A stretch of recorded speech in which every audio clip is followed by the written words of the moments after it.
Do you want more success, more growth, more results? Then it's time for the Boundless Success Accelerator from the Modern Observer Group.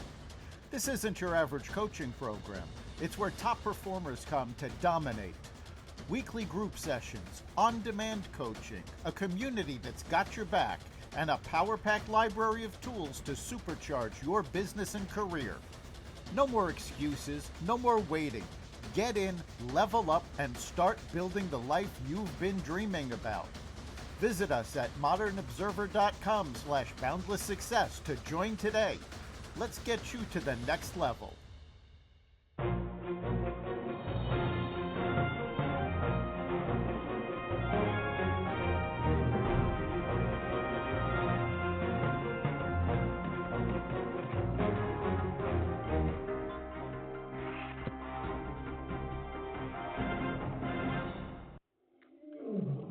Welcome to another edition of Carnivore Bites. I'm your host, Jeff Sherman, along with Dr. Eric Lopkin. And having grown up as a youngster in the Watergate era, I believe the Biden cover up is far more egregious.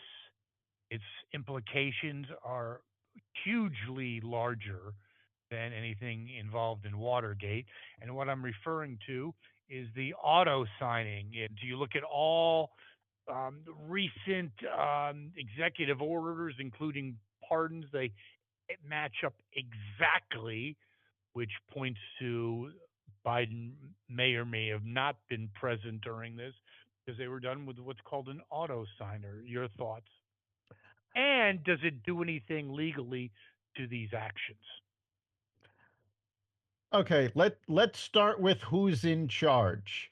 It does Not him. it does certainly give credence to the idea that Biden was not the one calling the shots, and calls into question how much he actually knew about what was going on. In fact, Mike Johnson just Yes. reported having a conversation with Biden about an executive order that had just been instituted that Biden said he didn't do. He didn't know anything about it. Auto signed. So, yes, it was auto signed. So it does bring up a lot of questions as to who was in charge.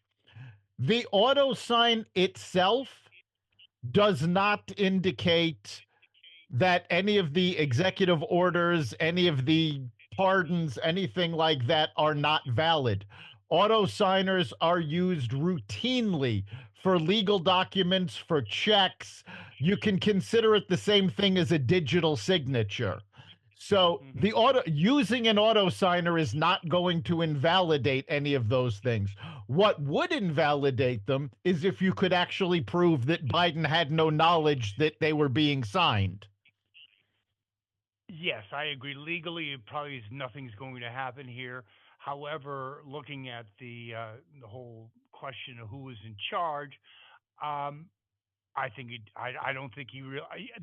I would not be shocked if he had no idea about these pardons and some, especially later executive orders. I think the whole term you called it back what over 4 years now that your sources had him having dementia back before he even became president. Biggest cover up maybe in American history. It could have led to World War III. And it points to the fact that the Democrats, every party wants power, but the Democrats will easily put their own lust for power ahead of America's best interest. You had Democrat upon traditional media, mainstream media, talking about how brilliant, and him and Einstein were basically in the same category. All of them knew he was blown out. Yeah, I can see some of them not knowing. Some of the Congress people that didn't meet with him on a regular basis, the lower level folks, Agreed. I can see them not knowing about it. Corinne Jean-Pierre, there's no way she didn't know. And she kept reporting to the American people, oh, behind closed doors, he runs run circles around us. And you know something that's interesting, just to interject something really quickly. Kevin McCarthy was talking about that. I didn't know he had a good sense of humor because he was kind of chuckling that every time he went into the office, he needed Biden needed cue cards and would talk about the same thing over and over, show him the pool. It was just unbelievable. And then it's also come to light about the mini Oval Office that was utilized because it was better for teleprompters. The whole thing is really scary. You had a war, a hot war in Ukraine. Um, was heading for a real bad outcome. This is needs investigation. And also needs investigation who was in charge. I obviously don't have to be a genius to figure out a hard radical left had a coup in the White House. There's no question in my mind. No doubt. Open borders, Green New Deal on steroids, absolutely. And doing things at the end to put poison pills, to use a corporate term, in Trump's initiatives. There's no way Uncle Joe had the brains to do that. Your thoughts? I don't know whether or not he had the brains to do the poison pills, but I honestly don't think he had the desire to. At that point, he was done. He didn't care who won. It was fairly obvious he wasn't really supporting Harris. Mm-mm. So so I don't think he cared what Trump was going to do. He was going to go off into the sunset, and I don't think he had any inclination to protect the Democrats after they pushed him out. So I think those that is an pardons. exceptionally good point. I believe, yes, I still contend, obviously, it's not a big deal that he was, he was not capable of doing what happened. But also, to your point, I think that's even more important. I believe when you look at the big picture, he already checked out. He was at well, he was always at the beach anyway. He didn't give a flying, you know what? Hated Harris at that point, hated Obama. Didn't He was always a selfish sob, and he really didn't. I don't think I agree with you 100%. I don't think he cared enough. Some of the pardons he might have cared about, but not that.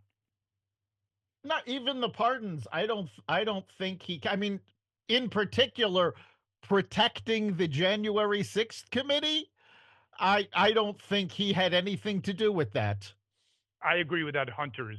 I would think he has Oh something to no, do with that. the Hunter pardon, I have no doubt, was, if not him, then Jill. But that one, that, Jill. Yes, she snuck. No, this is a first. She snuck into the auto signer and did it. I don't think, I'm saying that in jest, but I'm not so sure I'm not correct. How do you like that? and I don't think it would be anything that complicated. I think she would just tell Joe, Joe, you're going to do this for Hunter, and he would go, oh, okay, it's Hunter, and use the auto signer. And that's another thing. People have been making a big deal out of this auto signer, but there's also another very plausible possibility for this. Dementia is also a symptoms of Parkinson's. We Hmm. saw him fall, we saw him shake. There are a number of people that had been speculating that he had Parkinson's. Even if he had intended to sign something, he may not have been able to hold the pen steady enough, so he would resort to an auto signer. I would agree. That's a good point, as always, Dr. Lopkin.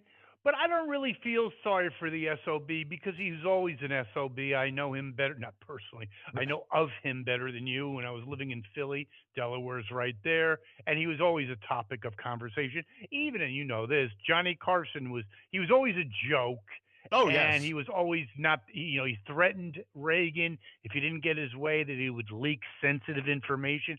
He looked at his watch during the return of the fallen heroes in Afghanistan, and yet also even more recently, he was willing to jeopardize the lives of innocent, brave, talented Americans in the space station who are stranded there with no way out.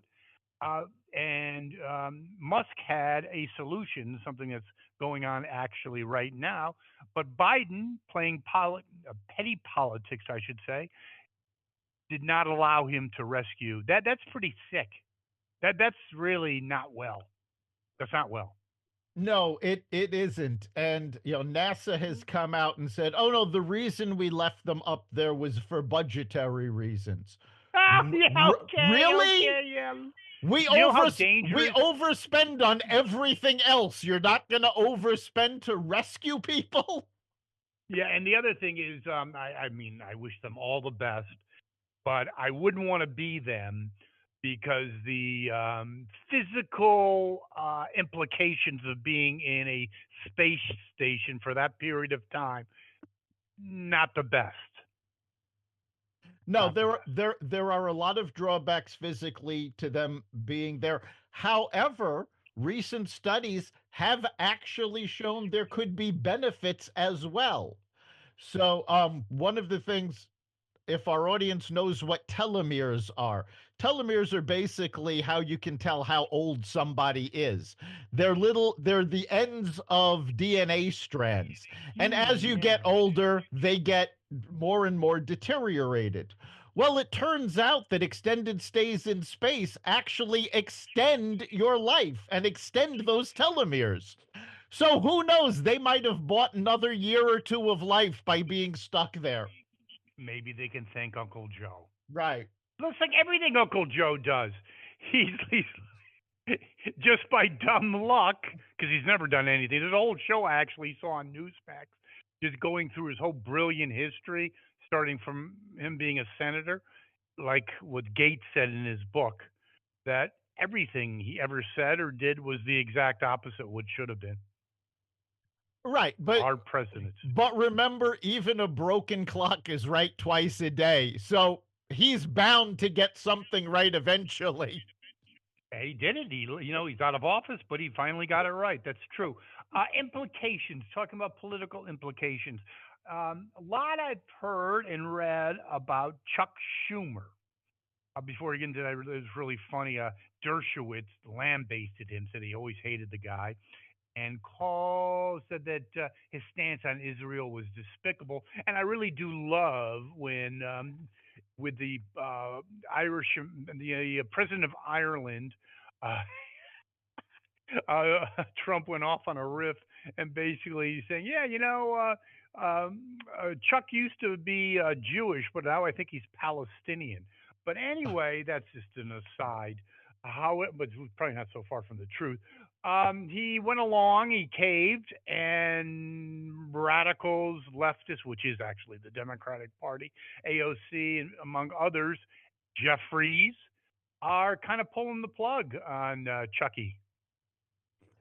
Yeah, it's an interesting situation because keep in mind, everybody that you just mentioned that wants to pull the plug, none of them actually has a say in the matter because none of them are in the Senate.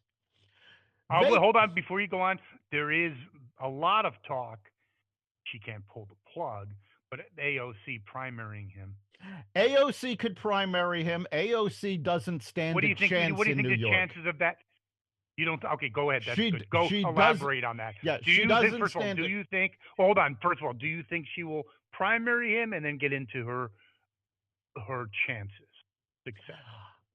Well, there was talk about her primarying him previously. So I think that is what she intends to do at some point. I don't know if it'll be the next election or not, but she does not stand a chance because while she has the power of the Democratic Party behind her in her district, she's not going to be able to take Long Island.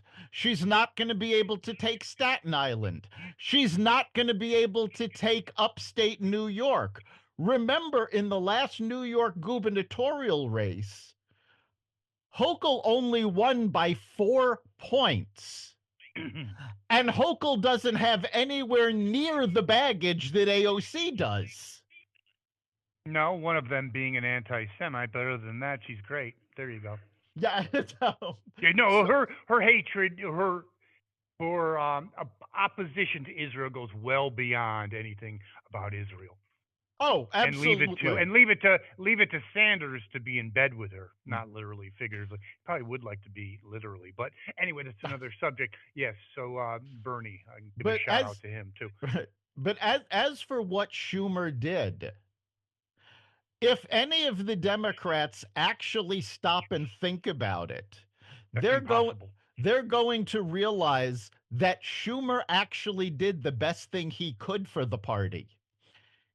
Here's what most people have missed.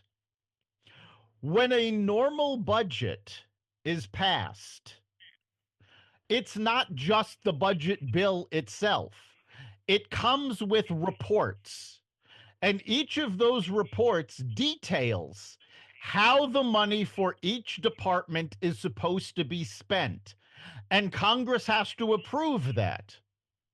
This is why the Democrats were up in arms about this continuing resolution, because it did not have any of those reports, which means the executive branch, while they can't say, oh, well, we're moving this money from this department to that department, they can cut any program they want within a department. It's now within the executive branch's bailiwick. However, if they had shut down the government, Trump would have had the ability to label any department non essential and get rid of them, just cut them.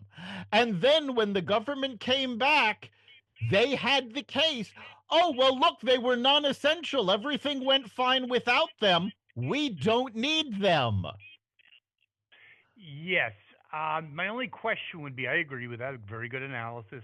However, isn't this more about, like, let's say it's when you have a bad relationship, someone could drop a teacup and you go off on them, not because that's such a horrific offense, is because you've built up animosity. Isn't this really just an opportunity for the radical Dems to basically express their discontent with Chucky?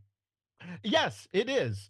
They're throwing yet another temper tantrum because they feel that Chuck Schumer let down their base, because their base is calling for them to fight Trump with everything they've got.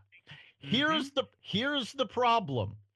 If you look at all the recent polls, the Democratic base is getting more and more to the left, more and more determined to fight Trump on everything, but Mm-hmm. that base is getting smaller and smaller.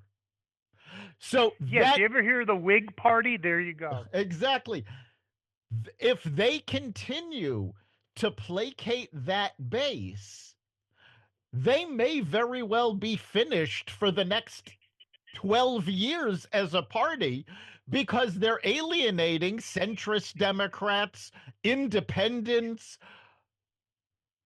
basically anybody without Trump derangement syndrome at this Yes. point. Can I run a theory by you, Mr. Dr. Lopkin? I should Go say ahead. Dr. Lopkin. And that is, I like this analysis. Like, the Democrats went out into the woods after Reagan, after FDR, so did the Republicans. Yeah, I get Ike and all that, but essentially they were out in the woods. I think, what do you think of this theory? That with social media, AI, the just quickening pace of daily activities, I think, well, you said something 12 years is too long. You could be extinct. You could be T Rex. Like, what was 12 years 50 years ago is no longer 12 years. How do you like that one? That is a You could become irrelevant very quickly. You can become irrelevant very quickly. In fact, in the latest CNN poll, now, personally, I believe this was people just protesting the Democratic Party in the poll, but 1% of people polled actually said they had never heard of the Democratic Party. Now, I find that very hard to believe, so I believe that was people protesting. But No, I don't. you, You know why? It goes back to last week's podcast. I'm making kind of a joke, but I'm being humorous. I think it goes into the dismantling of the Department of yes, Education. I believe there's a lot of people who really don't know what it is. I'm it serious. it Nothing to could do with be. politics, just because they're so stupid. And you know what I love? You ever see interviews with college kids nowadays? I have no idea what they're teaching in college. I don't know, but it's really scary. Like really It scary. it Like it is. unbelievable. They're lacking basic knowledge. It is very scary, and it's not just colleges. It's the public school system as well. Oh no, When no. Let me just say one thing. I'm using college as an example of the apex of education. yes, You were 100% right. So if that's the apex, oh my god, oh my, are you kidding me? yeah, Like no, our like things you think these people are making it up. It's like a joke. yeah, no, our educational system is in dire need of a complete overhaul. But what the Democrats are doing right now is, they're kowtowing to the smallest group. The only reason that I say they'll be in the woods for a while, but not necessarily extinct, is because at this point in 2005, I guess it would be the equivalent year, nobody had ever heard of Barack Obama. At this point, 1 year into the George H.W. Bush presidency, nobody had ever heard of Bill Clinton. So there is still that possibility that right now a completely unknown Democrat could come along and save them. Dr. Lopkin, 100% correct. And here would be the title of the editorial essay. It'd be without a dark horse, without a savior, the Democratic Party is finished. Because I agree with you. If they get a Clinton, if they get an Obama, all bet 100. Or, Shapiro, makes it. But without that, if they with the current cast of characters, but in 12 years most of them will be dead. But anyway, with AOCs and all those that are knuckleheads, zero chance. How do you like that? Even Jeffries is a moron. Yeah, no, if they keep leaning towards AOC, if they keep leaning towards Jeffries, they're finished. They need to realize Clinton brought them back to the center. Obama, honestly, I think Obama won primarily because people had such disgust for George W. Bush. I think that's Yes, what put. and McCain made some really tragic, really horrible mistakes during that campaign. So I think it was a combination of both. 100% agree. And quite Yeah, George frankly, W. was a disaster. yeah, and I think quite frankly, the beginnings of DEI had a lot to do with it. I know tons of diehard liberal Democrats who couldn't stand Obama, but they voted for him because they didn't want to be labeled racist. Yes, and the irony of that, Doctor, is that race relations were never better before Obama, okay, BO, and after Obama, they were almost never worse. Not literally, but figuratively. Yeah. And I also think we already talked about it last week, so we don't need to elaborate on it. I think he's become almost completely irrelevant. And I think I love the comment that his library initiative is is indicative of his presidency. A lot of glitz at the beginning, but in the end, a total failure. I like that one. Yeah, I think that's a very good analogy. I actually had a conversation with someone a few days ago where I actually said, it would not surprise me for in private moments right now, Barack Obama is probably swearing a blue streak at Biden because his legacy's gone, his power Gone. is gone, and it was all. Gone. If Biden had not run for president, Obama would probably still be relevant. One very good. I like that. Excellent, excellent. But you look at the whole Democratic Party, and this is not a joke. They're the people that are out front thinking, which is boggles the mind, thinking they have a real chance is Buttigieg, Walsh, Harris, and Newsom. And Newsom just is asking for a $3 billion bailout because of overspending due to illegals. But if that's the bench for the current A team, no, no about that resurrection. No, that's why I say it has to be a dark horse. It's got to be somebody that we haven't heard of yet because the folks who are in the spotlight are not capable. Recent polls recent polls asked who you thought was the leader of the Democratic Party, and They didn't. AOC, Yeah, that AOC had the most, most people saying, "Oh, AOC is the leader of the party," and even she only came in at 10%. yeah. Most people would like they had no idea. It is definitely a party in disarray, and I really do believe if Trump next couple of years is successful, and you look at the senatorial map, it's not looking good for the Democrats because of some bow outs. Even the congressional, usually that's a disaster. I think that maybe it's wishful thinking. You don't want to count your chickens before they hatch, especially with egg prices today. But I think that it was It, maybe a good thing for the conservative movement for MAGA to have that respite of getting so people would have a good taste what liberalism, when enacted, was all about. Unbridled liberalism. I think it was a good dose of medicine, mother used to yeah, say. no, I have to agree with that. In fact, Greg Gutfeld refers to the Biden presidency as the world's worst halftime show. And now that Trump's back in, we're back in the game. But and it's funny because you mentioned egg prices. Egg prices for the last 3 weeks have dropped. Gas prices, Inflation is down. yes, gas prices have gone down 15% since Trump took office.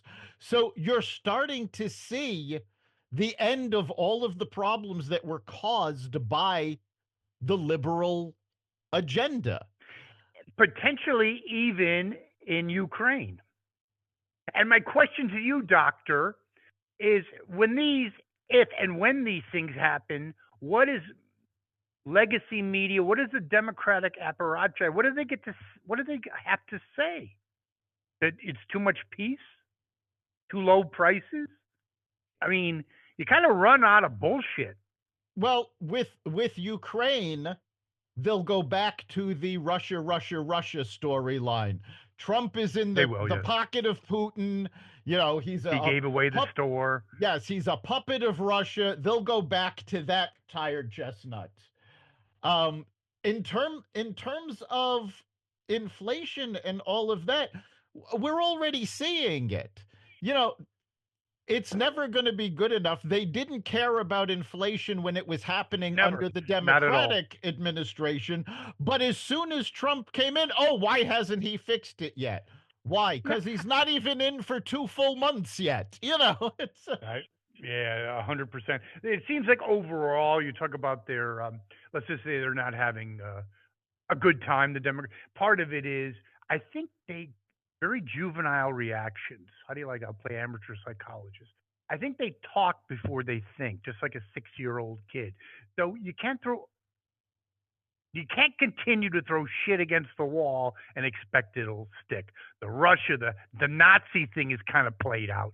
I like "Start Me Up" by the Stones back in '81, but I'm kind of sick of it now. It gets a little old. The whole Hitler, Jesus, it's amazing. Hitler. Now Musk is Hitler. Who's not Hitler actually? well, again, every Republican presidential candidate in my lifetime has been characterized as Hitler by the left. I mean, going back to Reagan and Ford, it that's You know just what I like about their that though? go-to. It's really funny because Bush, George W, was Hitler and Stalin, and then Yep. when he started looking better to the neocons and the military-industrial media complex, now they love George W, even though he's a complete f up. Kind of scary, isn't it? But what do you think of this?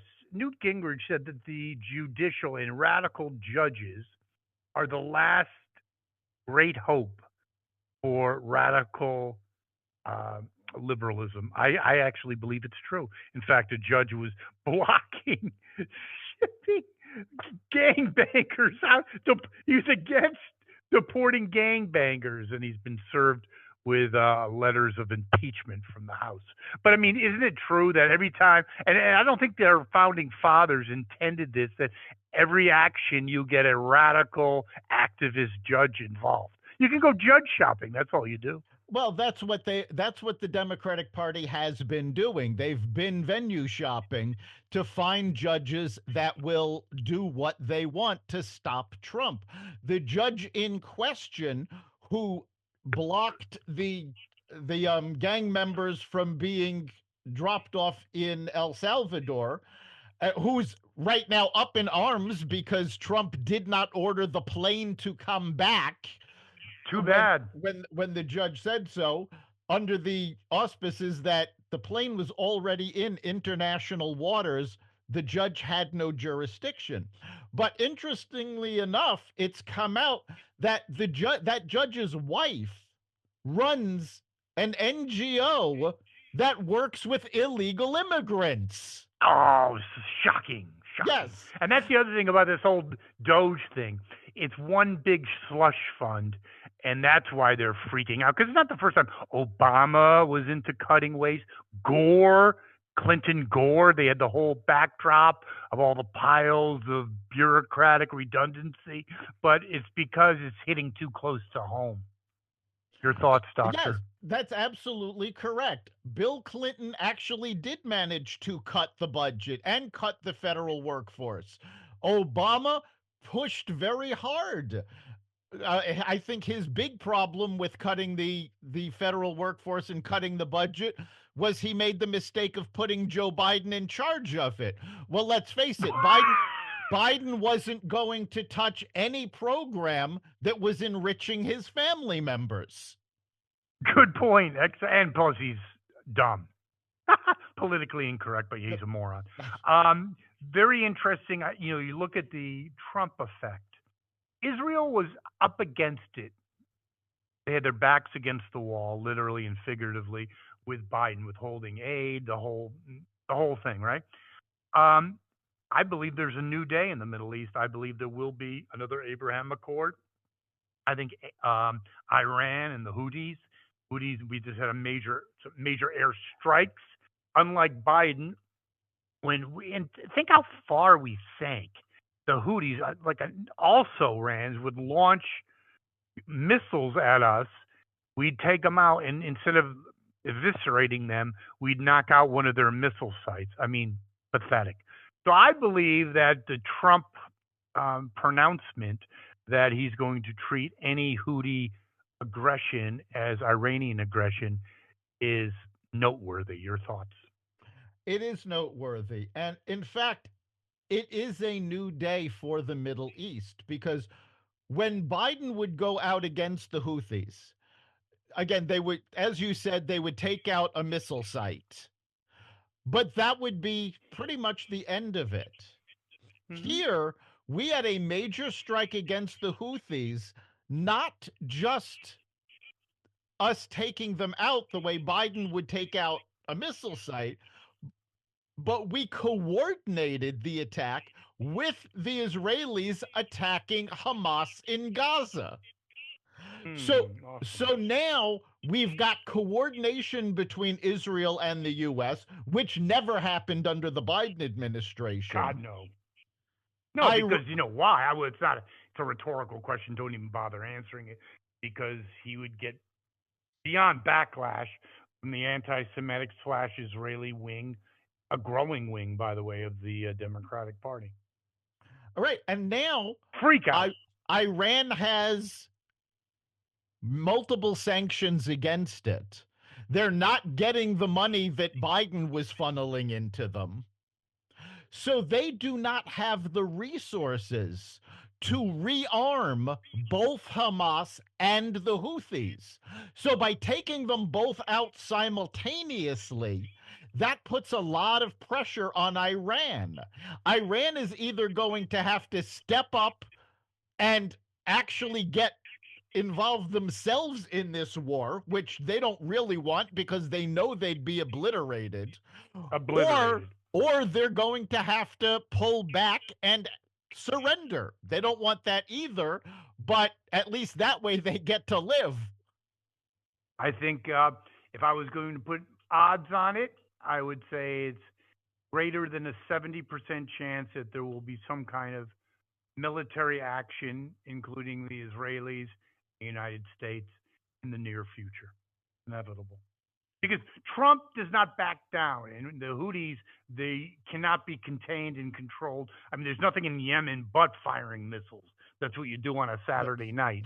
Okay, so there's nothing else to do. They're controlled by Iran, but yet they're not really in control. I think they launch another strike against an American or other sea vessel. I think there could be hell to pay.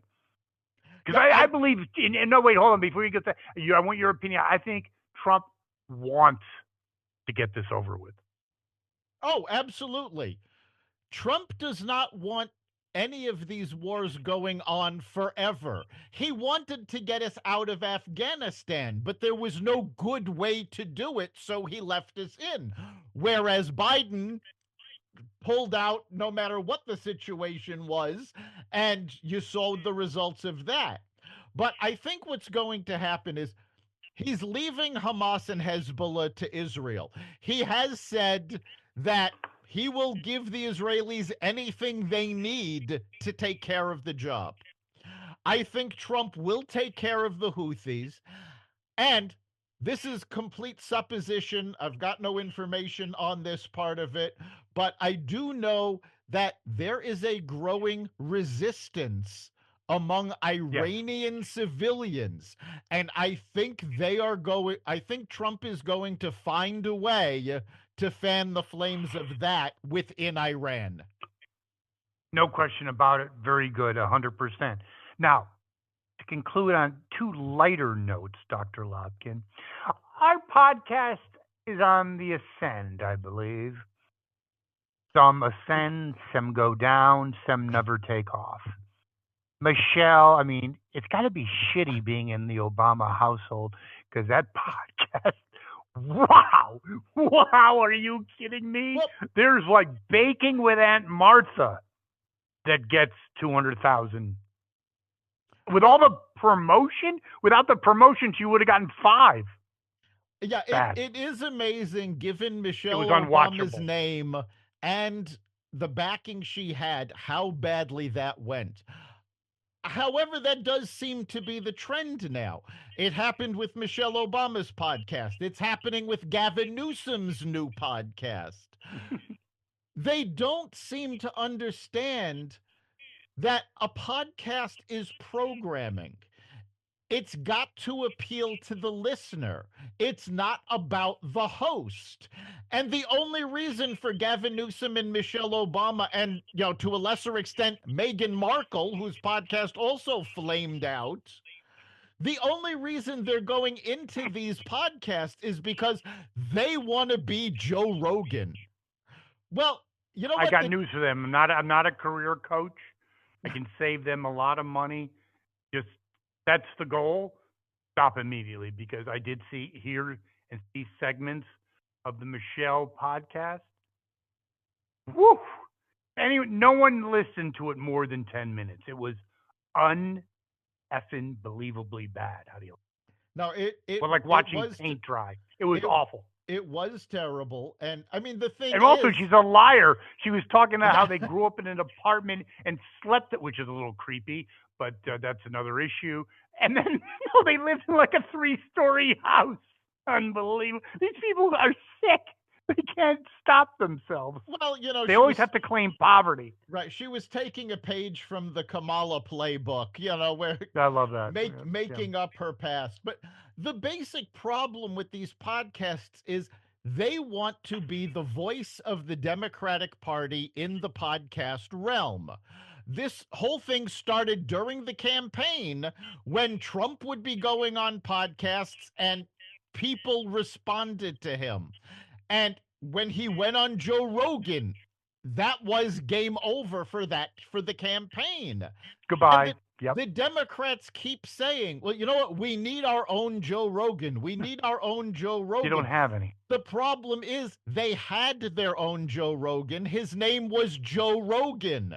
Joe Rogan was a diehard Democrat before the party pushed him away. Yeah. So one more comment about the election. You people, chastise Michelle. I'll be all right. Kamala for not going on. It actually could have been the right decision because unscripted, it could have been even worse. Because Joe Rogan's a nice, decent guy, but I think he might just start laughing. It would have been a disaster. I mean, he might have started laughing. It's completely plausible. The fact of the matter is, Harris cannot do a conversation, which is what the Joe Rogan podcast is. She needs a teleprompter, she needs prepared notes, and that would not have flown. Even importantly than that, her people were trying to limit the interview to half an hour maximum, and nobody believes she would have stuck around for the whole half hour. Donald Trump did 3 hours on the show. She would have looked pathetic trying to end the interview after 15, 20 minutes. Yeah, it was not a good look, and she was not a good candidate. And thank God she met with her demise because my blood pressure would be a lot higher because my retirement would be looking pretty shitty. Anyway, last little tidbit here on a more lighter note is a French parliamentarian. How do you like that? Is demanding that we send back the Statue of Liberty. Yes, okay. Yes. I quake in my boots about the French. When they say boo, I jump. Oh yeah, it's because the French have such an absolutely intimidating military history throughout the 20th century. And a history of bravery and sticking by their yes. ideals. Like, for instance, getting us involved in Vietnam and then stabbing us on the back by, in the mid to late 70s. I mean, to late 60s. Yeah, that's the French. And, isn't it bigger? I'm not a big Rumsfeld fan, but he did point to that. He did have a comment about old and new Europe. I actually think Western Europe, we talked about that last week. Like since the EU, they've basically flamed out. I mean, we don't have to get into particulars, but I think like Eastern Europe is really the new bellwether in Europe. I think you're talking almost failed economies and failed societies. I'm really serious about that. If you take a serious look at the EU, essentially what happened when they agreed to form the European Union was that Germany conquered Europe without firing a shot. They have been calling the shots. They have the strongest economy in Europe, and everybody has been kowtowing to them. The Eastern European countries had a relationship like that with Russia, and they are in no particular hurry to have that happen to them again.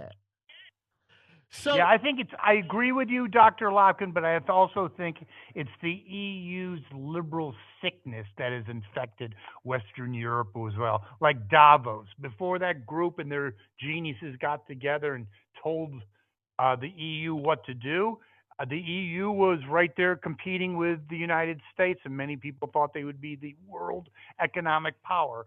But I think it's more about not so much Germany's control, but their internal rot for the last 30, 40 years. Yeah, well, I mean, if you take a look at what's been going on in each individual Western European country, you get a very good idea of what would happen to America under 100%. a Kamala Harris presidency. This is what happens when leftist regulations, leftist policies go awry. I mean, it is absolutely mind boggling to me that England, who, let's face it, going back, to World War II, the American British relationship was always characterized as, oh, it's a very special relationship. Those were the words that they used throughout the Reagan administration, throughout the Carter administration, throughout the Clinton administration. It's a very special relationship. And yet, British lawmakers tried to make it a criminal offense for Americans in the United States to criticize them on social media. I hate to break it to you guys, but we have something called freedom of speech. And most people do not realize this, but Europe does not have real freedom of speech. They do not have freedom of the press. The government can crack down on this anytime they want. Canada is in the same situation. I have been speaking to Canadians, and there is a very strong possibility that if the Liberal Party, which Trudeau just stepped down and his successor is now leading, if they win the next prime minister's election, Canada may face civil war because Western Canada has had it with them. Yeah, it's almost a microcosm, not a micro, almost a microcosm of what is happening in, I believe it's Idaho and Washington, because you get to a point you have nothing in common. Yes, like Portland and the farming communities of Washington have a lot more in common with Idaho. Yes, you've got communities in Oregon and Washington who have been pushing to secede from their states and join Idaho. Now, honestly, because of the way that has to happen legally, I don't see it occurring. But I agree.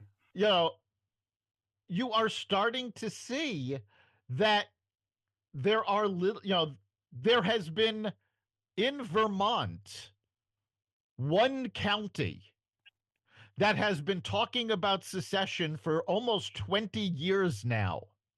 And the reason is this is a fairly well-to-do community. Most of the wealth in Vermont is located in this county. And of course, they pay 90% of the taxes. They're supporting the entire state who keeps pushing this liberal agenda.